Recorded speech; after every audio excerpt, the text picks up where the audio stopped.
The telecom industry is going to be hosting a fundraiser for Senator Roger Wicker. He is a Republican, and next week he's going to have that. That is the night before he is going to be presiding over a hearing on data privacy that will impact the futures of many of the companies involved in exactly that fundraiser. So he's the chairman of the Senate Commerce Committee. He's gonna have a Tuesday fundraiser at the Capital Grille restaurant, sounds lovely. The event is being hosted by the political action committees for AT&T and the trade group USTelecom. According to the invitation, which will be supporting a group backing Wicker's re-election, it would cost $1,500 to attend the event as a guest, $2,500 to attend as a sponsor, and $5,000 to co-host. And even if you don't think that he is going to be influenced by this sudden influx of campaign funds to him by exactly the people who are gonna be coming in and testifying at this hearing, they're gonna have his ear at the fundraiser. They're gonna be sitting at the table with him. Like concerned citizens that care about data privacy rights, they're not gonna be there unless they can pony up $1,500. Yeah, I mean, what is it? Most people can't afford a $1,000 hit. So you're definitely not gonna put up $1,500 to go to some event filled with people that you don't know, don't work with, have nothing to do with. And I mean, if it's not for corruption, if it's not like, here, let me slide you this so that don't hold me accountable. Well, then what's it for? What other logical reason could you possibly come up with that makes any sense whatsoever that this is for, other than, hey, don't hold us accountable? Yeah. Can you think of one?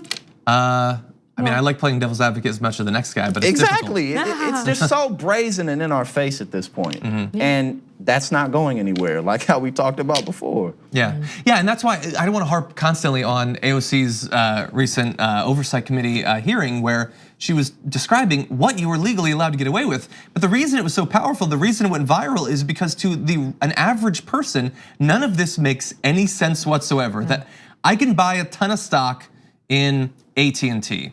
And they can give me a bunch of money to run for Congress. I can get elected. Then I can deregulate their industry. The stock price goes up. By the way, I can still own the stock. I'm not barred from doing that. And so I make money and they make money after paying me money to be there to do it.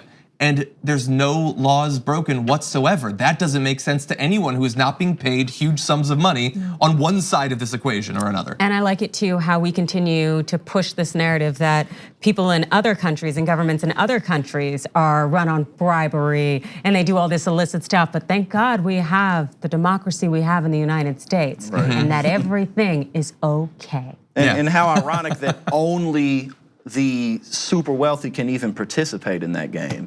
No one else has a slightest chance. Unless, we see people like Bernie breaking records for raising money from small donors, but that's few and far in between. That's one man. That's one, and we still have to see what happens with the whole campaign.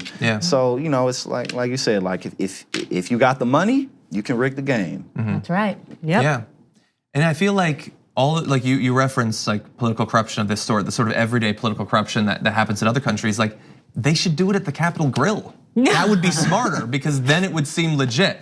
Do it with shrimp cocktail near you. That's how you have to do it. By the way, not for nothing, but between 2013 and 2018, Senator Wicker received $227,000 from the telecom services industry. Man. That's a lot of money. And you see, it's possible that changes your opinion just a little bit, maybe. And we see numbers like that frequently, and it's like we've become like, it's nothing now. In other countries, people lose their minds because people are getting $5,000 or $4,000 or $20,000. And over time, these people are raising millions of dollars.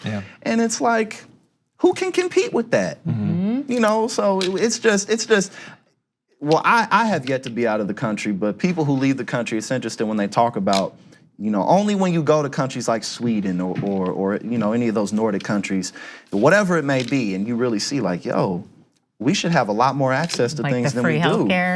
Considering that it's like America's #1 and we're the wealthiest nation ever in history. It's like, well, who's seeing that wealth? So at this point, people aren't buying it anymore, and they better stop playing around because the people ain't playing around no more.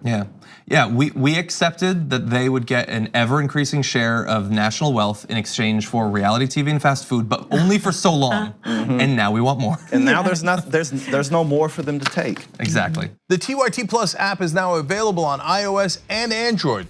Download to get more TYT content at tyt.com/app.